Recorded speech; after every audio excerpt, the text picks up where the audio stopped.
This is the beginning of the end. This is the last stop for my Spanish Ibex Slam. I've got the Southeastern and the Ronda, the Gredos a couple days ago. Now here I am in the Beceite area of Spain. Kind of bittersweet because this is the most beautiful spot I've ever seen. My belly is full of ham and coffee. Welcome to Spain. No matter who you are, no matter what you want your life to be, you're gonna be a star. Willie Nelson. Rolling like a VIP. Yeah, you're living like a rock star, baby. Cut. You're living like a rock star, baby. You're living like a rock star, baby.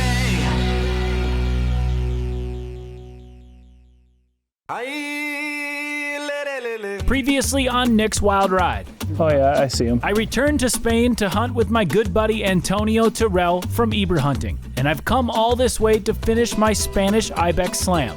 Last week I was hunting in the Gredos Mountains for the Gredos Ibex, and after a hard day of hiking, I found success in a big way.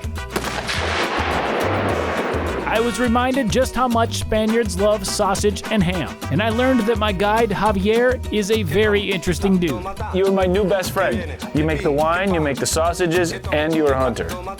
Now it's off to Beceite to chase after the Beceite Ibex, and this is the rest of my adventure. My goal whenever I travel to a new place in this crazy world we live in is to discover what makes it tick, to find something special or of some sort of cultural significance. And in the tiny village of Segorbe, Spain, I found something special. I met this guy. Though I never got his name and he didn't speak much English, we connected over what he had in the back of his truck. Olives, lots of them, that he grew and picked himself. He's dropping them off to have them made into olive oil. And as you can imagine, I am definitely interested in how that works. And I wasted no time diving in to help. This is Jose. Jose is the local park ranger and also will be my guide on this hunt. As it turns out, his family has operated this mom and pop olive oil processing plant for generations, and he's graciously offered to show me the ropes. This is the only pair of gloves I've ever put on that already have olive oil inside of them. Spain is the biggest producer of olive oil in the world. It produces around 44% of the world's olive oil each year. It might seem unbelievable, but the number of olive trees in Spain is roughly the same as the total population of the entire United States of America. No, this is not what it looks like. It's not baby food, and it's not poop. Instead, it's lots and lots of mashed up olives. I'm getting to the point where I realize that I'm just in these guys' way. I mean, they do this every day and they go so fast, and nobody wants an American idiot just like, I mean, if I came to your office and screwed your job up, would you like that? No. The olives are first poured into a trap on the street, where they fall into this machine, where they're literally ground and mashed up, pits and all. Ground up olives. Then, when you pull this chain, it sucks out the mashed olives and they're spread across these woven mats. It's warm and goopy, kind of disgusting. They repeat this process dozens of times, stacking one mat on top of another. And because of the weight, the olive oil already begins to separate from the mash. Now that tastes like olive oil. It's good. The Phoenician tribes of what is modern-day Syria are said to have introduced the olive tree to Spain around 1050 BC, meaning that Spain and olives have a connection that is over 3,000 years old. But it was the Romans who began the spread of olive groves throughout the Iberian Peninsula. And later it was the Moors, who were Muslim inhabitants of Spain during the Middle Ages, that introduced more advanced cultivation and production techniques. The family operation that I'm witnessing today carries forward those traditions with techniques that have been around a long time. They're almost done stacking this up. They've got one more left before they take it to the press. And as I've watched them do this, it occurs to me that this is the same way they've been doing this for hundreds, if not thousands of years. We might be in a place with lights and a modern hydraulic press, but it's no different than it was when their ancestors were doing it. Pretty cool. The last step is to move this stack of mush across the slippery, oily floor to the press, where the smashing begins and the oil starts to flow. Then it's cycled through this centrifuge machine, and voila. So you use fresh hot water, and then olive oil here, and the other stuff goes into there. Okay. Right? See? Cool. And then what comes out here is pure It's pure olive. oil. May I? Yeah.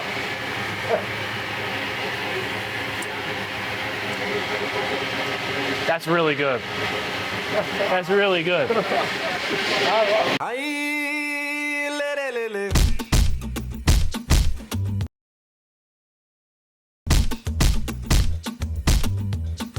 The Beceite Mountains are on the east coast of Spain. They lie halfway between the cities of Barcelona and Valencia, and this is the only region in the world where you can hunt the Beceite Ibex. The Beceite Mountains are a low-lying mountain range with dense vegetation, and the ibex which bears its name is the largest of the 4 ibex species in Spain in both body weight and horn size. While the hunting season for them goes between November and May, the best time is obviously to hunt during the rut, which is in November and December. It's December 15th, and today we begin hunting for the last ibex in my Spanish Ibex Grand Slam. You see this stone wall in front of us? Yeah. Just over. This is the first 5 minutes of our first day at Beceite. We've already got 3 or 4 males, 3 or 4 females, and 2 males here. Yeah. All guys. All guys. All joking aside, what I'm about to do is nothing short of a dream come true. There is nothing like experiencing a place for the first time, and to be doing it with a legendary ibex guide is amazing. And then to start seeing ibex in the first 5 minutes, man, I got a feeling this is gonna be a good day. But first, like all good mountain hunts, it's time to start hiking.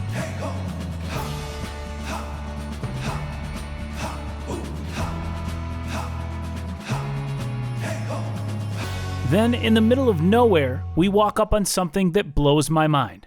Antonio just told me that this is an old mill, hundreds and hundreds of years old. They use the water from the creek to turn a grinding wheel, I guess. It's crazy to me because we are so far from anywhere here. We're deep, deep, deep in the mountains. Yet people lived out here, shepherds. And they had to create stuff on their own because there's over hundreds of miles from the nearest city. I'm glad it wasn't me. Man has lived and survived in some of the roughest and toughest places in the world. They learned to adjust with what they had, and the lessons that they learned year after year made them survivors. Life was usually far from easy, but they adapted in their search for the 3 things they needed to live: water, shelter, and food. Food, of course, was sometimes hard to come by, and in the toughest and roughest of areas, it usually came down to hunting and fishing. Animals not only gave them meat to eat, but also tools, shelter, and clothing. Nowadays, modern hunters are still connected to our ancestors by the pride that we feel from eating what we kill and feeling the same excitement that they did from the thrill of the hunt. We spotted a giant ibex like half a mile away, just that way, so we're packing up, we're going.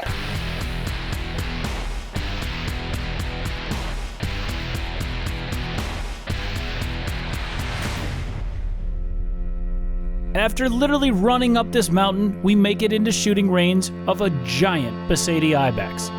The last Ibex needed to fulfill my Spanish Ibex Slam. I get set up, and I get into a comfortable position to shoot, but there's one small problem. Yeah, I know. I can't shoot because of the tree. I mean, no, there's no reason for us to move right now. He's fine, right? One thing that I've learned over my years of hunting all over the place is that rushing somewhere will never get you anywhere. To quote the great Guns N' Roses, all we need is just a little patience, which I don't know how to say in Spanish, but I'm pretty sure that these guys know what I mean. Into your arms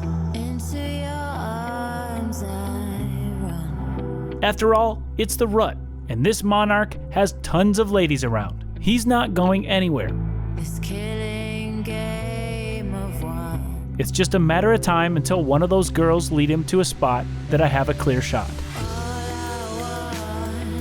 All I need is to breathe. No time to sleep. It's over now. Oh, it's colder now.